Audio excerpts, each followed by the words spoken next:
Con permiso del Presidium, señor comisionado, amigos y amigas, para nosotros es un honor hablar no solamente del informe de este año, sino el trabajo que se ha hecho desde el 2019. Nada cambia si nada cambia, y si algo ha cambiado en esta gestión ha sido la perspectiva con la que se ve el abordaje del consumo de sustancias psicoactivas. La siguiente. En el 2019, cuando se encarga la estrategia de prevención de adicciones, teníamos que saber qué era lo que habíamos hecho. No podíamos cambiar las cosas y seguíamos haciendo lo mismo de siempre. Separar la oferta de la demanda, ver la demanda como un problema de salud pública y de salud mental era prioritario. Y cuando hablamos de salud pública tenemos que hablar de los factores de riesgo y de los factores de protección, que van más allá de lo sanitario, que tienen que ver con todo el tejido social. Y entonces, en esta gran estrategia, donde están aquí nuestros amigos y hermanos del Instituto Mexicano de la Juventud, de CONADE, de Secretaría de Educación Pública, de todo el sector salud, del Fondo de Cultura Económica, de Gobernación, pues empezamos esta gran estrategia para abonar a los factores de riesgo y factores de protección, sobre todo para aquellas poblaciones más vulneradas. Tenía que tener perspectiva de género, una perspectiva antirracista y una perspectiva de juventudes, enfocada también en aquellas personas que habían sido vulneradas en la población LGBTIQ+. Tarea nada fácil, la que sigue. Cuando decimos que es enfocado en las personas suena muy fácil, pero es bastante complejo porque tenemos que ir a cada uno de los territorios para ver qué es lo que le duele a nuestro país y qué es lo que le duele a nuestros hermanos, porque no es lo mismo las violencias que se viven en el norte del país, la migración, los desplazamientos forzados, que aquellos que se viven en el sur. Así que el trabajo de todas aquellas personas que nos están viendo, de los centros comunitarios de salud mental y adicciones, los comisionados estatales, los secretariados técnicos de la EMPA, los secretarios de salud y los enlaces de todas las mesas, que son más de 600 instancias, son quienes nos han ido dando luz sobre qué es lo que le duele a nuestro país para poder abordar esos factores de riesgo. La que sigue.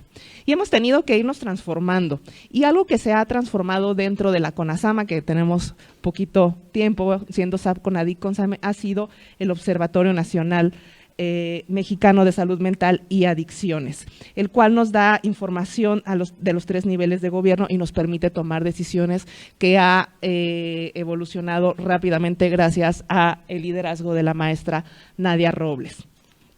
La siguiente. Y bueno, pues hemos hecho algunos ejercicios, hemos recopilado información de todos los lugares, porque entonces ya no solamente es suficiente saber qué se consume, ¿no? Porque decimos, cuando ya estamos consumiendo, llegamos tarde y, como vimos, pocas personas acceden al tratamiento. ¿Cuáles son los factores de riesgo y cuáles son los factores de protección? ¿Cuáles son los problemas de salud mental que llevan a las personas al consumo de sustancias, los factores sociales, económicos, las violencias y los dolores que tenemos? Si no lo vemos desde el humanismo, entonces siempre estaremos llegando tarde y siempre estaremos contando muertos.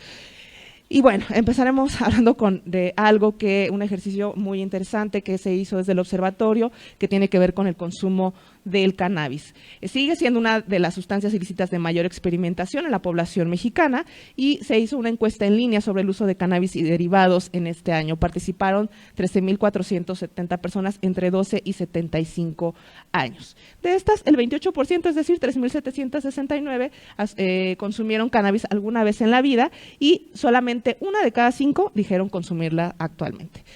¿Cuáles son las razones por las que consumimos? Y aquí es justamente cuando estamos hablando de prevención, porque cuando podemos entender por qué estamos consumiendo las sustancias, entonces podemos gestionar nuestros placeres. Pues para reducir el estrés, para socializar, para tratar estados emocionales, para experimentar, por diversión, para mejorar rendimiento o para mejorar el sueño. Si tenemos herramientas para todas esas situaciones placenteras o displacenteras, estaremos haciendo prevención. 1 de cada 4 personas que la usa ha intentado dejar de consumir, y se sigue viendo como una situación que es riesgosa. Entonces, la dimensión del riesgo del consumo de cannabis ahí está. Tenemos que recordar que vamos hacia otras disposiciones a nivel mundial, y que en algún momento, cuando haya el legislativo tome ciertas posiciones, nosotros estaremos preparados para hacer prevención en los menores de edad y en las poblaciones que así lo requieran. La que sigue. ¿Qué es lo que hemos visto en México? La transición epidemiológica de la demanda también se ha modificado. Los datos los obtenemos a partir de las entidades federativas que nos dicen por qué las personas piden atención. Y lo que sí hemos visto es que la causa por las que las personas piden tratamiento se ha modificado. Si se dan cuenta, en el 2017 solamente 6 estados presentaban como principal factor de sustancia de impacto las metanfetaminas. Sin embargo, para el 2022 son 21 estados. Entonces, sabemos que las estrategias que hemos estado teniendo pues necesitan reforzarse, y la propuesta de reforzamiento ha sido la Estrategia Nacional para la Prevención de Adicciones y, como dice el presidente, atender las causas, y para atender las causas pues contamos con todos y con todas ustedes. La que sigue. ¿Cómo ha sido esta tendencia en la demanda de atención desde el 2013 al 2022? Y sí podemos ver que desde del 2014 al 2022 en la línea gris, pues el aumento de la solicitud de atención por cristal metanfetamina ha aumentado en un 218%, lo cual es bastante preocupante. Ha disminuido para el consumo de alcohol y de cannabis, por lo que la gente pide atención, y hemos tenido estrategias muy efectivas y disminuyendo, por ejemplo, para el consumo de tabaco, donde las políticas pues han sido reconocidas a nivel internacional. Queda mucho trabajo por hacer, pero los factores de riesgo, los factores de protección que tenemos en la sociedad mexicana nos han ayudado a que no haya aumentado más el consumo. Y la que sigue. Es importante saber justamente qué se consume y dónde se consume, cuáles son las principales sustancias por entidad federativa, porque entonces justamente estos datos que obtenemos a través del trabajo que hacen todos y todas las personas que trabajan en la CONASAMA, en los centros comunitarios, en los hospitales, en los centros residenciales que reportan, en los hospitales generales y en los psiquiátricos, es lo que nos va a permitir ir afinando este gran nuevo modelo de salud mental y adicciones en el país.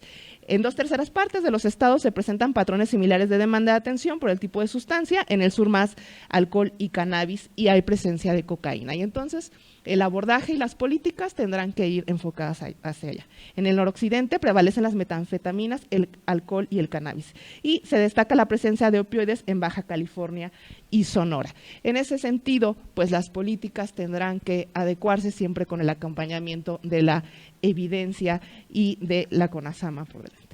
Hay una preocupación, la que sigue, hay una preocupación muy fuerte por lo que pasa con nuestros hermanos del norte, y nosotros estamos en toda la disposición como Estado mexicano de ofrecer ayuda. Como les comentaba el doctor Sabi, que tuvimos la oportunidad de hablar con nuestros hermanos de Estados Unidos y Canadá, y regresamos muy contentos de saber que las estrategias integrales y el servicio de atención, el servicio médico que se presenta para los mexicanos es muy integral. De las principales entidades donde hubo presencia de fentanilos en el 2022 fue Baja California con 141 casos, Sonora con 129, Sinaloa 18 y Chihuahua 14 casos.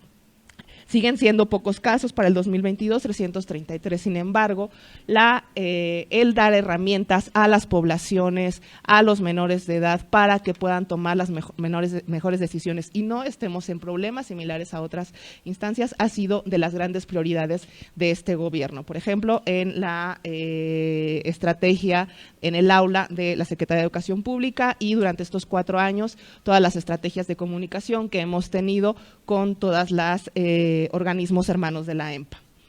La que sigue. Y bueno, entonces, ¿cuáles son los principales hallazgos? Se estima que la cannabis sigue siendo la sustancia de mayor experimentación entre la población mexicana. La población lo sigue considerando como riesgoso y tenemos que seguir insistiendo en que el consumo en menores de 21 años pues puede afectarlos considerablemente. Las sustancias cuyo consumo causó mayor demanda de tratamiento, es decir, por las que fueron a pedir consulta, fueron los estimulantes de tipo anfetamínico, metanfetamina, éxtasis o estimulantes de uso médico, en un 46%, seguidos de alcohol 24% y marihuana 13%. La demanda, del 2017 al 2022, la demanda de tratamiento por estimulantes se incrementó bastante en un 218% y aumentó en 21 estados. Respecto al uso de drogas emergentes como los fentanilos, desde el 2018 se ha constatado un crecimiento en focos de consumo en ciudades fronterizas, Baja California, Mexicali, Tijuana, Chihuahua en Ciudad Juárez y Sonora en San Luis Río Colorado.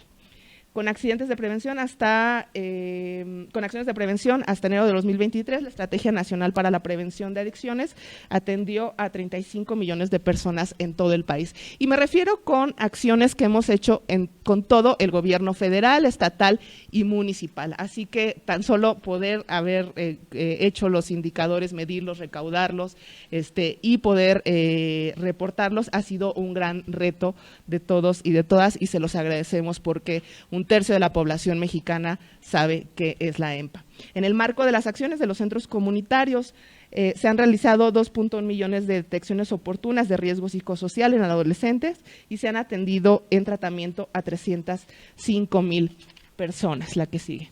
Entonces, en ese sentido, no solamente es el reporte sobre el consumo de sustancias, además de seguir contando personas, el análisis de los supuestos y de las acciones sociales que se están haciendo es prioritaria para seguir modificando las políticas públicas con las personas al centro, con las personas más vulnerables y que más lo necesitan también al centro, los pobres primero, y pues estamos muy, muy orgullosos del trabajo que hemos hecho entre todos y todas, así que esto es un agradecimiento para todas las personas, instancias hermanas de la estrategia y de las personas en territorio que nos permiten no solamente saber datos, sino poder ayudar a quien más lo necesita, que tenga problemas de salud mental y adicciones. Muchísimas gracias a todos.